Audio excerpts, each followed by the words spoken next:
Greetings, Otaku Faithful. Thank you for joining me again this week. Once again, it's Larry Williams, OAW Commander-in-Chief, and I'm here to bring you all yet again another Hunter x Hunter episode review right here on Otaku Assemble! Weekly, and as always, here to bring you the latest in this week's Hunter x Hunter episode reviews. And this is my review of episode 2 entitled Test of Tests. Now, general thoughts on this week's episode. I thought this was another good episode, and I especially appreciate the two main things that I can already see that distinguishes this series from a lot of other series in the shonen genre.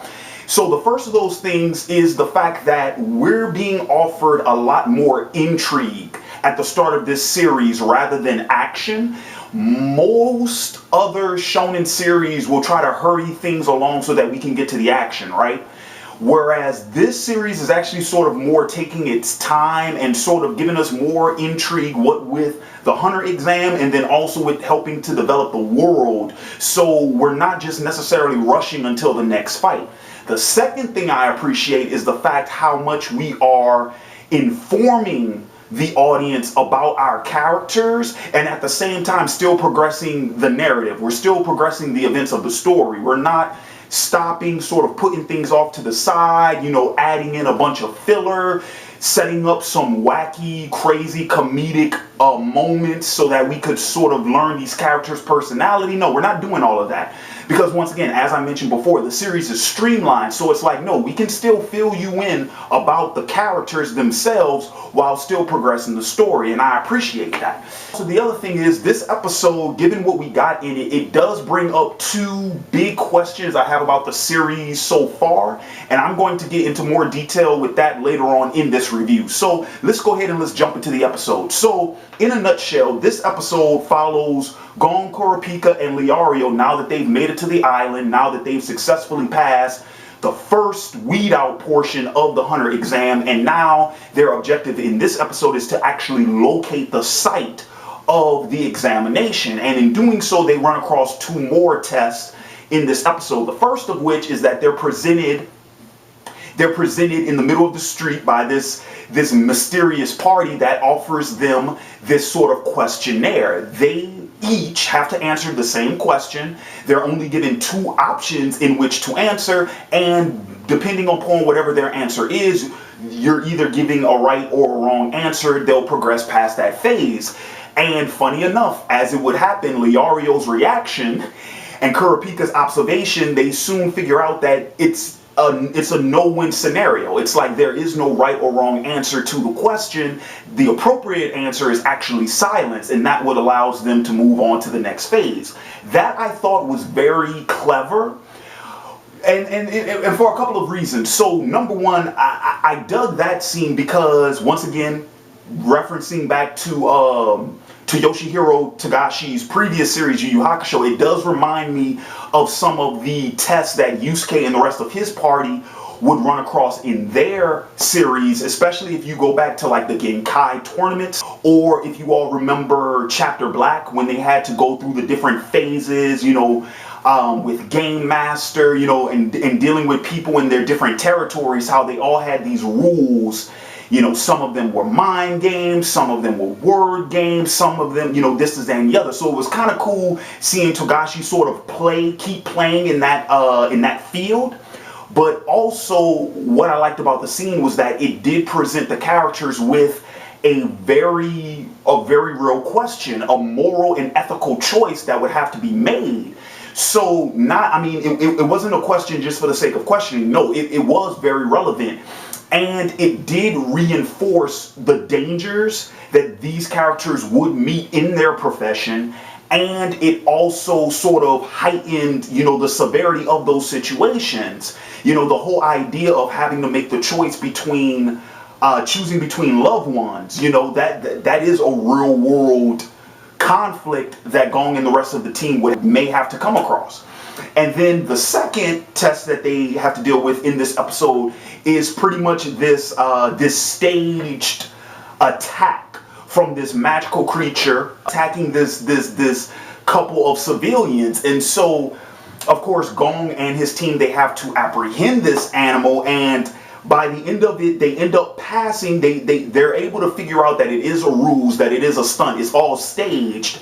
And I like that they were able to pass this portion of the test because they each did something right. They each did something specific that played into their skill set, that played into their personality. And because they each did that one thing right, that they each did that one thing best, that's what allowed them to move on to the next phase. And what I like about that is because, once again, this is a situation that informs us about these characters. It informs us not only what they do well, but what they value, what their personal values are in this situation, how they reacted and how they responded. Let us know more about them and their personality. So what I want to go ahead and I want to touch upon real quickly is those two big questions I brought up earlier in this review about, that this episode has me pondering about. So number one, the first big question I have is, I am curious to know who is the ruling body when it comes to the hunters. Who are the big wigs in charge of the exam that, would go through so much effort? Because remember, they go through a lot of effort in order to weed out candidates. And also, given the test that they present to them, I want to know who's all in charge over hunters. Who's in charge of the regulation that allows hunters, that dictates what they do and what they don't do, what they can do and what they can't do. So it's going to be real interesting once we get introduced to these type of characters, and it's going to be real interesting seeing how Gong, Kurapika, and Leorio might compare and contrast against said characters. And so the second question that came up upon watching this episode is pretty much, what role is it that Gong, Leorio, and Kurapika are supposed to fulfill within their own team? And this is what I mean. These three characters and the trichotomy that I see start to develop between them, like in a lot of stories and a lot of heroic tales, especially with a band of characters or a group of heroes, you can always sort of pinpoint who's what in the team and what it is that they embody, the overall heroic quality that they embody. So it's pretty obvious at this point that Kurapika is the brains of the operation, right? He is the, he's the intelligence, he's the intuitiveness, he's the observations. Then with Leorio, I would almost argue that he's supposed to be the heart of the team, right? He's the one that, makes the moral choices. He's the one that makes the ethical choices. He's the one, that acts from here. And we see that reinforced with his reaction to the first test, where they're given the impossible question and how he states that that's an impossible thing to decide. In the second test, when the husband was critically injured, how he was the one who stayed behind and nursed his wounds. He saw after him, make sure nothing happened to him. And even Kurapika pointed out when he was able to catch the miracle, and he said that, clearly you couldn't have been Leorio, because even if you would have abandoned, I would have hit you regardless.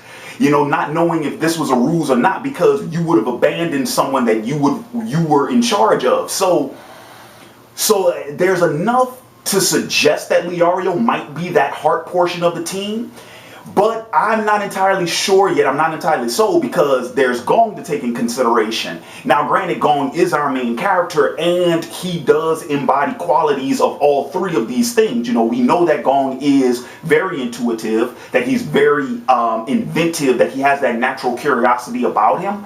And we also know that he does have, he is a compassionate person. He does have a lot of heart, because of what we saw in episode 1 when he was taking care of the crew and everyone who got sick during the storm. But then they pointed out that Gong passed that second test because of his brawn, because of his physical ability. They said that he had, ability, beyond his age, beyond his years. So I'm a little hesitant to just go ahead and say that Gong is supposed to be the muscle of the team. I'm not entirely sold on that. But what's interesting about this, and this is pretty much my main point for bringing this up, what's interesting about it, about that trichotomy, is that, it's one thing to go ahead and label a character in one specific box. It's a whole nother thing when these characters break said boxes and start to embody all of these other different roles. That's how you create compelling characters. That's how you create well-rounded characters, and that's how you successfully, work on that character's arc and that character's growth and their progression when they start to break out of their own comfort zones and their own parameters, and they start embodying qualities that they might not have had at the start of their journey. So it's going to be real interesting seeing how these three characters sort of evolve, not just individually, but also as part of the team. So that's going to go ahead and conclude this week's Hunter x Hunter episode review. I want to thank you all for joining me again this week, and in the comments below, please leave your thoughts on this episode and leave your thoughts on anything I've brought up in this discussion. If you like this video, please feel free to thumb it up, share it with other fans of this series and other people you think would enjoy my review, and if you have yet to do so, subscribe to the OAW YouTube channel. Annotation is above head. And with that being said, this has been Larry Williams, OAW Commander-in-Chief, signing off, and until next time, peace.